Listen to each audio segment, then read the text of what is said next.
Bueno, ya está aquí con nosotros Facundo Manes. Facundo, gracias por este ratito. No, bienvenido. Gracias por la invitación. ¿Estás viajando a recibir un título, una vez más, una condecoración en una universidad en los Estados Unidos? Sí, viajo a South Carolina, donde me van a nombrar profesor en la universidad, en la Facultad de Medicina de allá, y tengo que dar tengo varias charlas, pero una fundamental con los residentes, con lo menos pomposa. Hay una que es más típica de cuando te dan un diploma, pero otra es discutir pacientes y casos raros del área que yo me dedico, de la medicina, que es la neurología cognitiva, con estudiantes de medicina y residentes de neurología de ahí, de South Carolina. Así que... O sea, un título más en tu haber, digamos. Una condecoración, un mínimo, una gratificación más. La ciencia es un buen modelo para la sociedad, porque la ciencia a mí me permite hoy, a nuestro grupo, trabajar con Australia. Yo soy profesor en Australia, en Estados Unidos, colaboro en Inglaterra, en Asia, y te das cuenta que somos los humanos bastante parecidos, que tenemos objetivos comunes.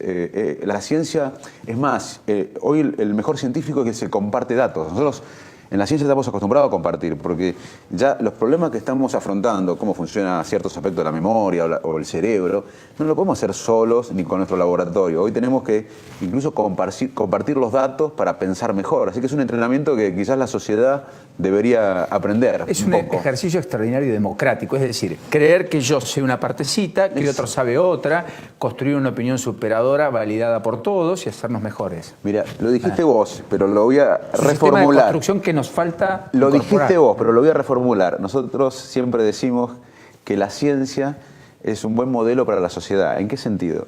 De que cuando vos tenés una investigación que querés hacer, no podés ir de la nada a hacerla. Tenés que revisar qué hizo la gente antes. Y si alguien hizo algo muy bueno, aunque no sea de tu universidad, lo tenés que tomar, no podés ignorarlo. Porque tenés que avanzar sobre eso. Y si alguno de tu universidad o amigo hizo algo pero no sirvió, lo tenés que desechar. No importa la amistad, importa quién hizo algo bueno y aprender del que hizo algo que no sirvió. Además, la ciencia se hace en equipo. Además de revisar el pasado y tomar lo bueno y desechar lo malo, más allá de quién lo hizo, si son amigos o adversarios. Trabajar en equipo. Pensar el futuro. No hay ciencia si no inventás algo nuevo. Después de todo ese esfuerzo, pedir plata para que se haga el experimento. O sea, tenés que ser ejecutivo, tenés que tener liderazgo para que se lleve a cabo el experimento. Luego publicarlo, y ¿sabés qué te hacen los colegas después de publicarlo? Te critican. ¿Para qué? Para ser mejor. O sea, que no es algo personal. Mirá si la sociedad, mirá si nuestra sociedad tuviera ese ejercicio, digamos. Primero que miraría a largo plazo. No, yo siempre digo que, como trato de siempre comparar con la medicina, si la Argentina fuera un hospital, seríamos solamente en la guardia. Estamos permanentemente, si un político tal sacó la foto con tal, si tal persona habló con tal persona, y no estamos discutiendo los temas fundamentales. El hospital es mucho más que la guardia. La guardia es importante, es donde suturamos, es la urgencia, donde salvamos vida, pero el hospital tiene maternidad, tiene epidemiología, tiene investigación. En la Argentina como país estamos siempre en la guardia. Pero no estuvimos. Acá, la generación que hizo la escuela pública pensó en generaciones, en un país que no iba a haber. Pensó en las próximas generaciones, no en las próximas elecciones. Y hay que reconstruir eso. Ahora, ¿te imaginas el sistema político reconvirtiéndose hacia eso? Yo vi una foto ahí con María Eugenia Vidal, con Federico Salvay recién. Estás contribuyendo en las políticas públicas, estás tratando de dar tu aporte. ¿Qué sé yo? Estuviste en San Martín, en Villa La Cárcova, con el intendente Catopodis, con el padre Pepe. Fuiste a dar una charla con María Eugenia Vidal al otro día, al mismo distrito, a San Martín. Si te veo con ganas de lo público, digamos. Mira, mi vida, yo primero que admiro a María Eugenia Vidal, a la gobernadora, la aprecio, me parece que representa un liderazgo moderno, flexible, amplio, y hay que ayudarla aparte. Es una mujer valiente que está a cargo de la provincia más grande de la Argentina, con una desigualdad social tremenda. No podemos dejarlo sola, sola María Eugenia. Pero yo recorro el país hace varios años, más allá de mi trabajo como científico. Yo todo el día me levanto, veo pacientes, dirijo el laboratorio de investigación, dirijo la Universidad de Favaloro, contribuyo con mi granito de arena al legado de, para mí, uno de los argentinos más importantes del siglo XX, René Favaloro. Sí, porque además ahí pusiste al corazón y al cerebro al mismo nivel. Sí, es decir, el mismo estatus. El sueño de Favaloro era estudiar el cerebro. Después Liliana y Roberto, sus sobrinos, me contaban que el sueño de René era estudiar el cerebro, y tuve el honor de crear en Favaloro el Instituto de Neurociencia en el año 2006. Bueno, pero te cuento que yo recorro el país porque para mí el secreto también es la sociedad civil. Y desde ya yo contribuyo con la gobernadora desde la sociedad civil, desde mi área, porque si la sociedad civil, y esto es importante, siempre queremos que los políticos nos resuelvan las cosas. Hay que entender que los políticos son servidores públicos transitorios. Tienen que hacer su función, pero la sociedad civil tiene que exigir educación de calidad, salud de calidad, un Estado con garantías, un país con garantías. Garantía de trabajo, de dignidad, del ser solidario. Hoy no los ves. Hoy veo que la sociedad civil no está exigiendo los paradigmas a largo plazo que necesitamos. Y yo creo, por ejemplo, la democracia. ¿Quién la consiguió? ¿Una persona? No, Yo tengo una gran admiración por Raúl Alfonsín, pero no la consiguió él, la representó. La consiguió una sociedad que muchos murieron, muchos lucharon, muchos se convencieron, porque en el 79 no hablaba todo el mundo de que queríamos democracia, pero en el 83 el 99% de los argentinos querían democracia. Y hoy la cuidamos, no es perfecta, pero si alguien toca la democracia, todos dijimos, no, esto es nuestro, lo cuidamos permanentemente.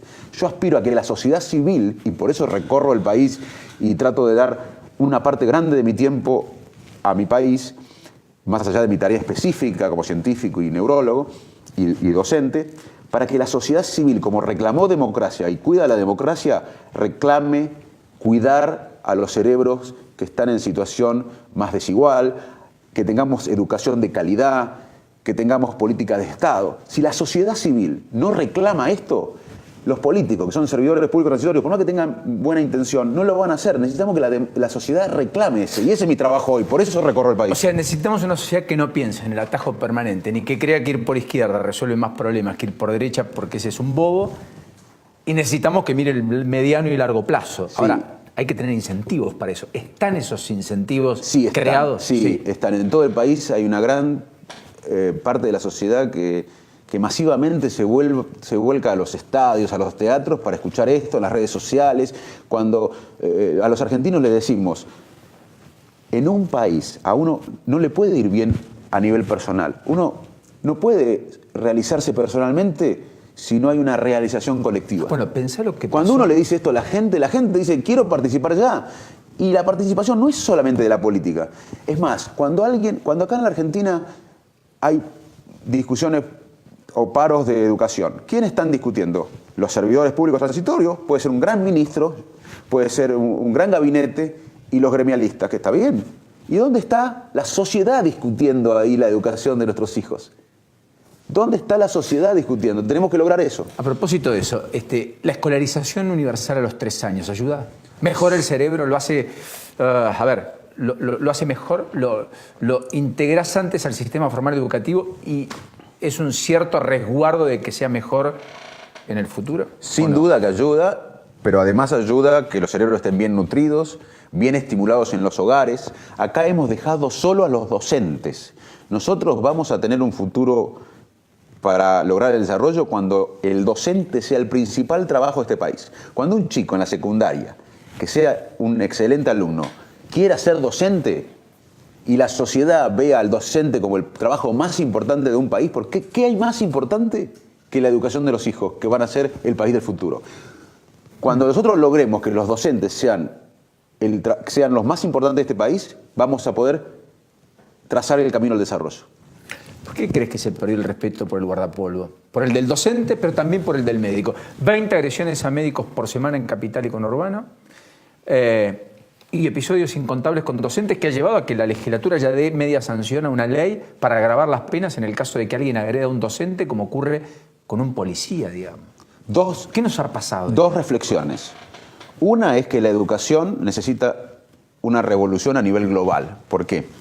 Porque cuando nosotros éramos chicos, vos en tu pueblo y yo en Salto, respetábamos en gran parte al docente, sí, claro, porque nos contaban que San Martín había cruzado los Andes y nosotros no sabíamos. Entonces, el docente tenía información que nosotros no teníamos y eso genera respeto, poder.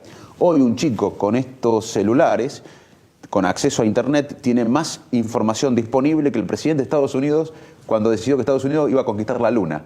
En ese momento el presidente de Estados Unidos, con todos los servicios de inteligencia, con todo el poder, tenía menos información que la que tiene un chico hoy. Entonces, al docente, al no tener la información y el poder que da eso, pierde cierto respeto.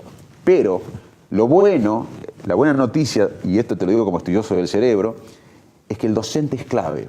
Porque el cerebro humano básicamente aprende cuando algo nos motiva, nos inspira y nos parece un ejemplo. Así que nunca va a ser reemplazado el docente, el líder, el médico. Más allá que la tecnología avance y que tengamos información, ahora el docente, no solo en Argentina, a nivel global, va a tener que reinventarse. Porque ya al no ser necesario que transmita información, el rol del docente en el presente y en el futuro va a ser inspirar, motivar, ser ejemplo, pero además, ¿qué hacemos con esa información? O sea, la información está y va a estar más disponible. Digamos. ¿Cómo la procesamos? ¿Cómo trabajamos en equipo para generar nueva información? ¿Cómo la comunicamos?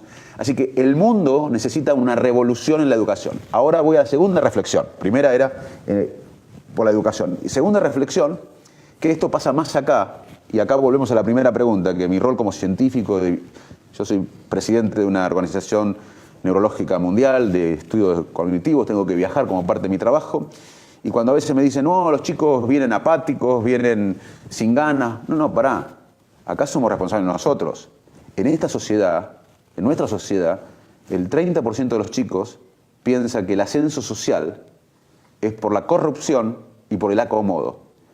Acá no tenemos futuro, mi querido Paulino, por más que bajemos la inflación, si bajamos la inflación, si resolvemos todos los proyectos, todos los problemas de la coyuntura, de la guardia, del hospital ese que te dije antes. Correcto.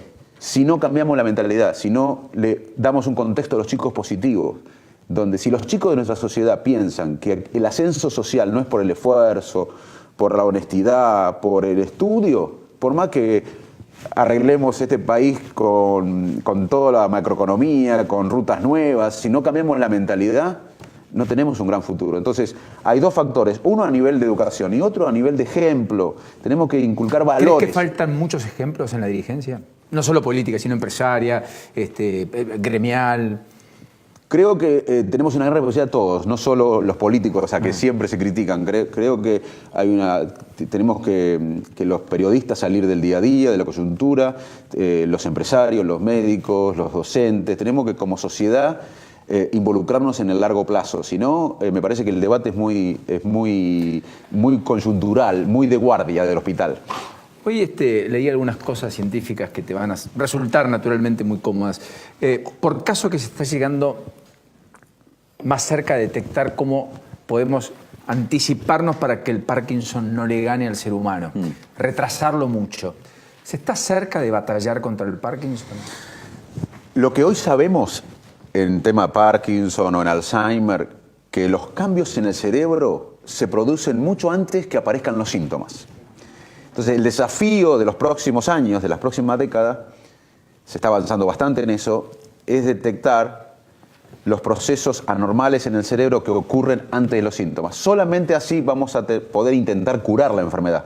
Si no, el tratamiento va a ser más de mejora de la calidad de vida, que es lo que se hace hoy en pacientes con Parkinson. Con medicación, que hay muy buena, y con terapia no farmacológica, lo mismo en Alzheimer. El futuro es detectar cuanto antes estas enfermedades, incluso antes que se manifiesten los síntomas.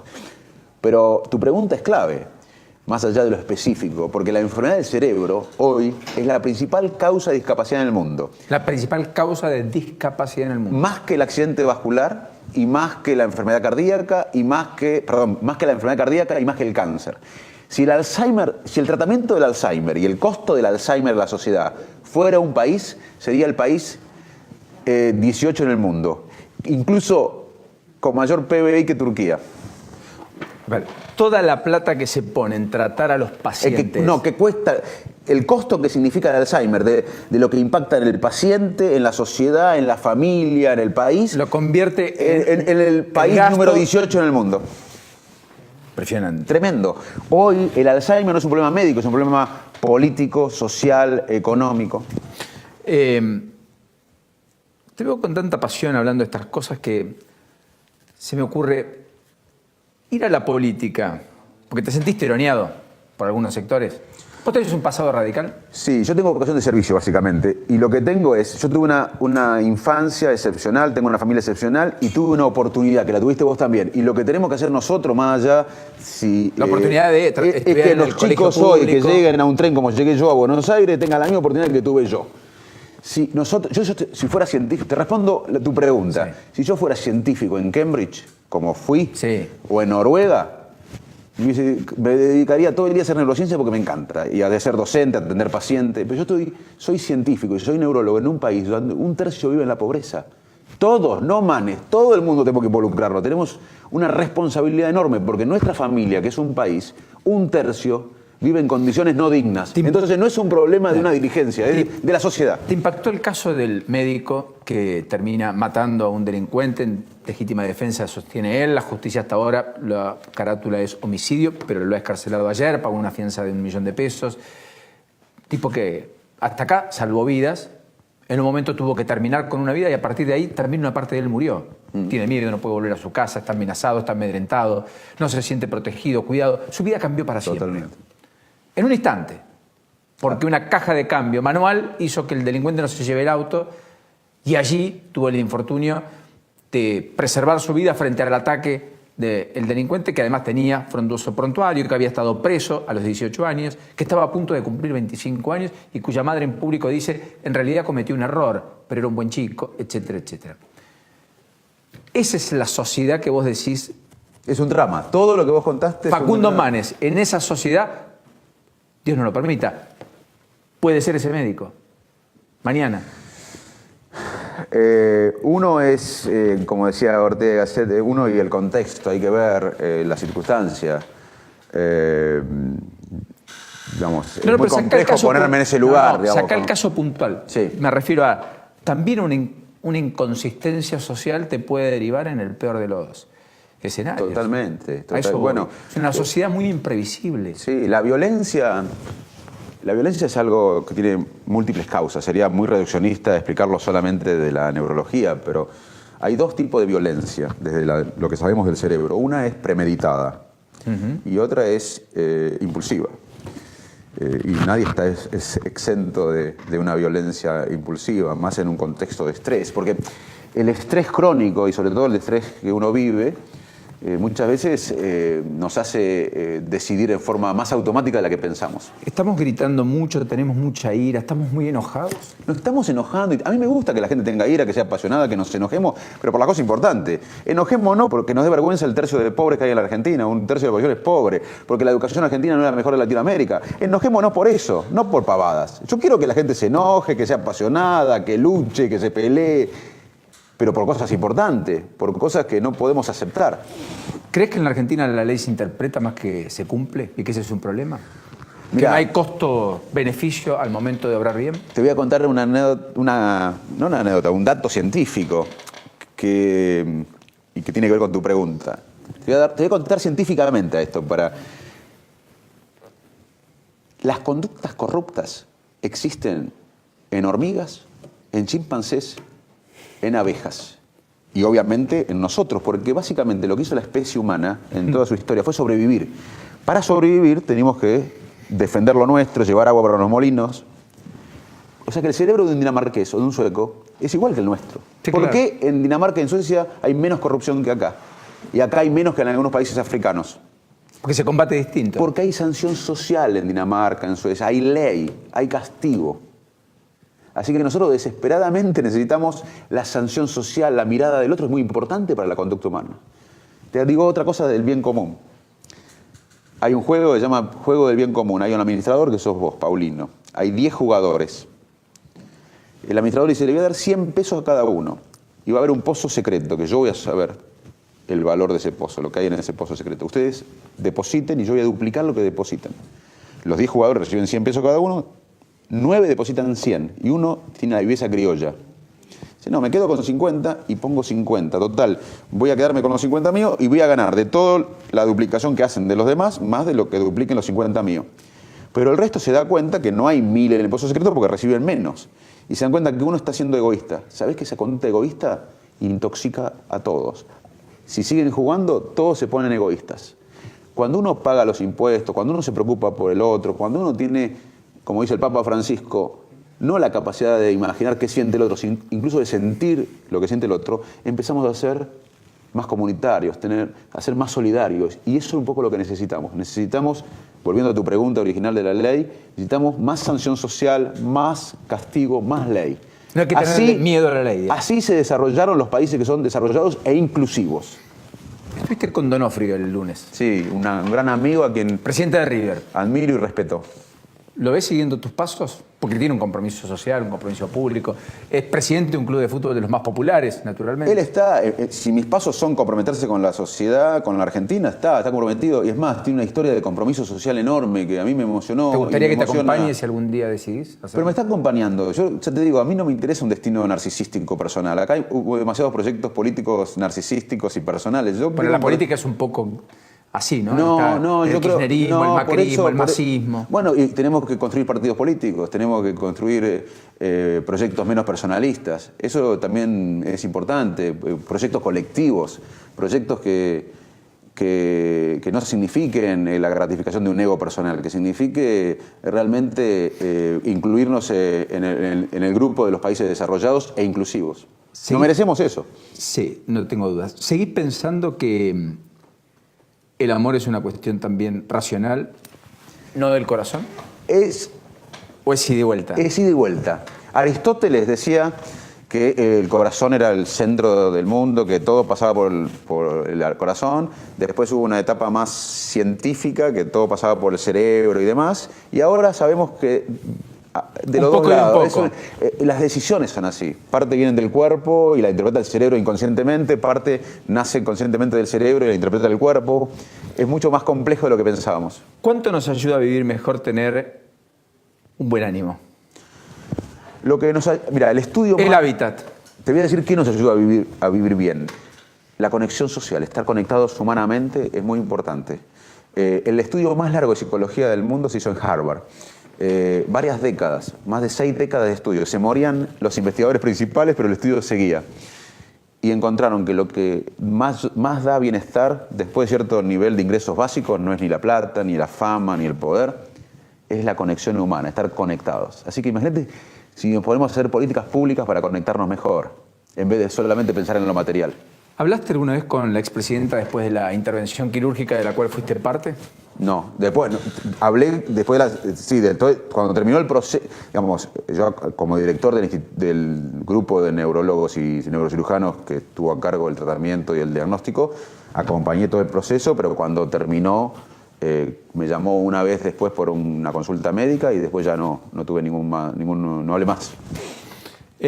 ¿Considerás la idea de una CONADEP de la corrupción? ¿Crees que tienen que ser imprescriptibles los delitos vinculados a la corrupción? Mirá, ¿Te inclinás por alguno de los dos proyectos? Me inclino claramente por una justicia transparente, que sea implacable, porque eso, ya te digo, es ¿Y esta importante. justicia es eso? Pero, perdóname, pero el término CONADEP es un término... A mí me imagino una sociedad reclamando justicia y una justicia fuerte, independiente, y transparente, y honesta, y valiente. El término CONADEP es un término demasiado importante para mí, como para... CONADEP fue reflejo del mayor genocidio que tuvimos en la Argentina, fue una época terrible. Yo tengo mucho respeto a la palabra CONADEP, me gustaría así tener un proceso de manipulite, de justicia fuerte, pero no sé si lo llamaría CONADEP. ¿Los límites a las reelecciones te convencen? ¿Para depurar y oxigenar el sistema político? Sí, yo creo que eso es uno de los temas que tenemos que debatir. Para quitar personalismo en la política. Sí, tenemos que quitar personalismo porque hay 4 pilares. Tampoco tenemos que inventar la pólvora los argentinos. Hay 4 pilares. Somos bastante amantes de ciertas cosas. Hay 4 pilares que básicamente con los cuales se logra el desarrollo. Primero, cuidar el cerebro de los ciudadanos. O sea, de los jóvenes que viven en situaciones de pobreza. Eso tiene un impacto muy negativo en el cerebro, por más que reciba alimentación y una vivienda digna, incluso, que es lo que estamos ayudando con la gobernadora, que ella lo tomó valientemente como política de Estado. Tener conciencia de que hay que cuidar los cerebros, que el futuro de los países depende de las ideas, no tanto como antes de los recursos naturales ni de los recursos financieros, sino y si un cerebro tiene una mala alimentación, un mal entorno, va a tener un impacto negativo, lamentablemente. Así que un pilar del desarrollo es cuidar el cerebro del ciudadano, el capital, lo que llamamos el capital mental, que es el recurso cognitivo y emocional para desarrollar la potencialidad de cada individuo. El Estado tiene que garantizar esto. Segundo, educación de calidad. Tercero, infraestructura. Y cuarto, instituciones fuertes. Esos son los pilares del desarrollo. Y claramente los personalismos van en contra de uno de los pilares del desarrollo, de las instituciones fuertes, sólidas, de la política de Estado. No comimos, ni siquiera tomaste el café, tomaste un poco de agua. Gracias por este ratito, si es que es tarde. No, gracias a vos y por el afecto que es mutuo. Y gracias por la generosidad de correrte hasta acá en la previa de tu viaje a los Estados Unidos y después de tantas fotos que a más de uno le generaron más de un comentario. Gracias. Facundo Manes, aquí con nosotros.